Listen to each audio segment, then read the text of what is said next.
Today I'm going to show you around Coefficient's Bigin connector. So once you've installed Coefficient, open up the extension. Then here from the sidebar, select Import From, and then next to Connected Sources, select Add. And once you find Bigin, select Connect, and then Authorize.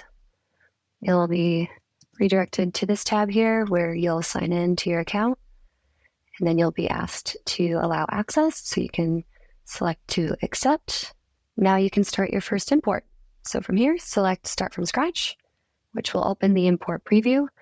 And with this connector, you can pull in a list of your contacts, of your accounts, your pipeline data, your products, events, tasks, calls. And once you've created your import, you can set your data to refresh on a schedule of your choice so that your data is just always live right in your spreadsheet. So today I'll show you how to get started. We will select the Get Pipelines endpoint and then select Preview. And then from here, you can curate your import however you like.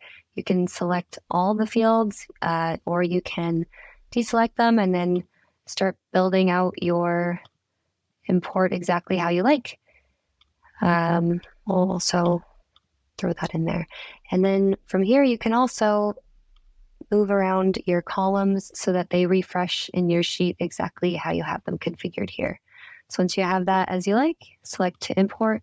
Now that you have your data in your spreadsheet, you can set up your auto refresh schedule here on an hourly, daily, or weekly cadence. I'm just going to say yes to having it refresh daily at 9 a.m.